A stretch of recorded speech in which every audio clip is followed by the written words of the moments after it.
Ilang araw na ako nagkikrave ng mangga mga guys. Na yung may kasama kang masarap na bagoong. Na kaya ngayong araw, samahan niyo muna siguro akong manungkit ng mangga ng kapitbahay. Na ang lalaki kasi ng mga mangga nila dito mga guys. Kaya naman si Chawot mga guys, gigil na gigil makakuha lang ng mga mangga. Naglili pala yung asawa ko mga guys. Ay wala pala tayo. Basta mga kapitbahay muna pala tayo ngayon. Nalulusog kasi ng mga puno ng mangga nila dito. Nakita nyo ba yan? Hindi yung mga mangga ha. Yung dalawang lang ako nagpapashoutout lang.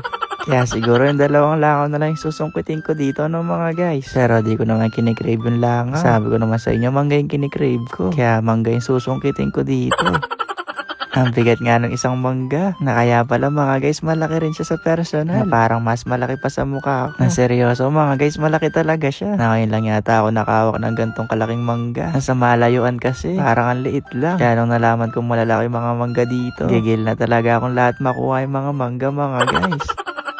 Sa lahat ng mga naglili siguro dyan, nagkikrave ng mangga, i-PM nyo na lang siguro ako. At ibibigay ko na lang siguro sa inyo tong panungkit kayong kumuha ng mangga dito. Kasi nakakapagod kumuha. Chot! Nakakarami na nga tayong kuha ng mangga. Kaya tumigil na din ako. Lalo na pinagkakagat na ako ng mga antik dito.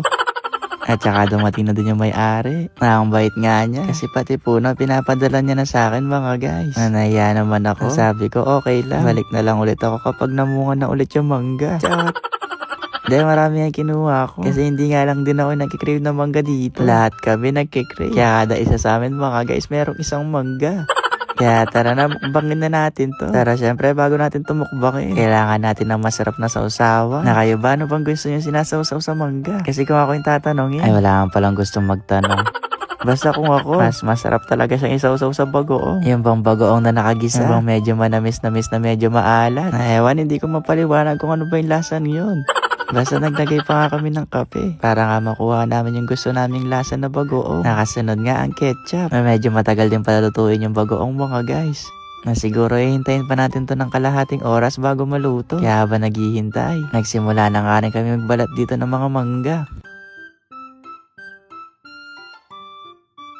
Magkakaiba rin pala sila mga guys. Katulad nga nitong isang mangga, pahinog na nga siya sa loob. Kaya kahit wala pa yung bagoong mga guys, iti-taste test ko muna to ha.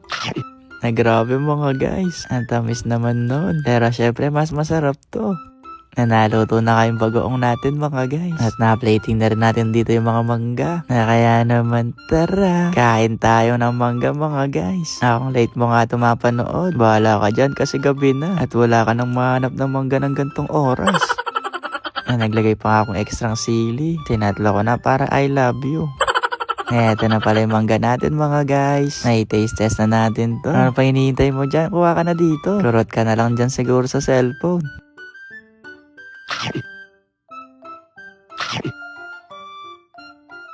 Ang asim naman pala nun mga guys. Tsaka medyo manamis-namis ng konti yung mangga. Hindi naman siya ganun kaasim. Kaya sabi ko sa mga kasama ko, samahan nyo na ako dito. Baka maubos ko pa to. Nasatisfied nga kami mga guys. Nakaka-enjoy nga yung ganito. Naubusin na muna siguro namin yung mga dito mga guys. Kasi promise matagal ko na itong kinikrave. Ayun lang. Bye-bye!